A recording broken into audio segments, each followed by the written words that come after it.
bring in Shahram Akbarzadeh. He's a professor of Middle East and Central Asian politics at Deakin University. Great to have you here with us on TRT World. So major developments have taken place over the past 12 hours.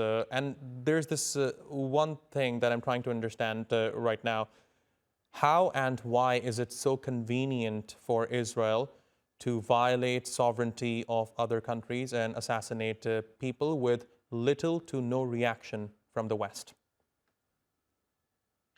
Well, thanks so much for having me. I think Israel has already established very much its capacity and capability to conduct targeted assassinations of various political opponents, military opponents, and it has, Israel has acted with impunity, has ignored successive international declarations and UN declarations on how it should behave according to international law. So this is not new. There's nothing new here. The new aspect of this assassination is that it has really demonstrated the failure of the Iranian deterrence program. It's demonstrated the failure of Iranian intelligence to really prevent this kind of attack.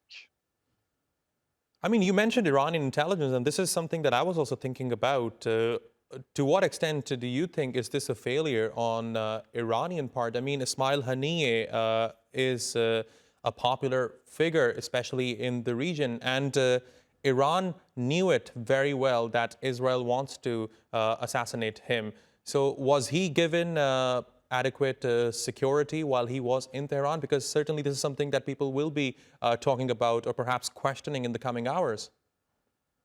That's definitely the question that everyone will be asking in Tehran and in the intelligence community in Iran. Was security measures adequate? Obviously not. And the fact that he was assassinated by probably a targeted drone really speaks to the limitations of Iranian defense strategy as well. And what do you think this tells us about Israel's intelligence capabilities? Plenty. I think Israel has demonstrated that it has the reach, it has the network, it has the intelligence to target its opponents and conduct assassinations such as this. It's really demonstrated. It really looks well in a sense for the Israeli intelligence agencies. So in a way, Israeli intelligence is trying to regain some of the credit they lost after October 7 attack when they could not even foresee the Hamas operations. Right, I want to talk about the United Nations. We heard from a UN spokesperson. He is waiting for more clarity into this event. But what role do you think the international community, or more specifically the United Nations, can play here? What do you think will be the likely response from them? Well, if it is established and proven that Israel did conduct this assassination, all suggestions, all evidence seems to point to that direction.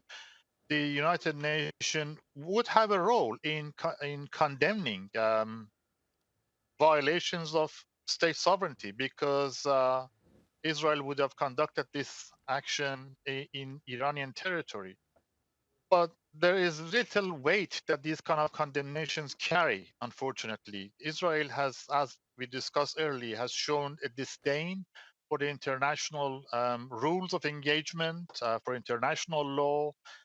Israel has enjoyed the support and protection of the United States when it comes to UN resolutions. So Israel has acted with impunity and has done what it suits Israel, especially the right wing government under Netanyahu in Israel. And as a result, you can have international condemnation, but I'm not sure if that's going to do anything. The other question I think we should be asking is how Iran is going to respond to this violation of its sovereignty.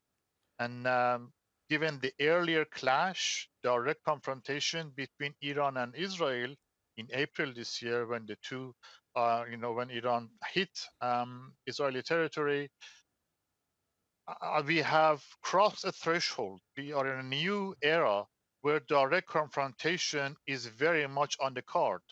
And I think Iran, there would be a lot of pressure among the Iranian leadership to respond and respond Right. seriously to this violation. Right, and certainly, I mean, if that happens, that would be catastrophic for the region. Shahram, stay with us. I just want to play the soundbite from U.S. Secretary of Defense Lloyd Austin, who spoke earlier to the media about what will the U.S. do if Israel is ever attacked.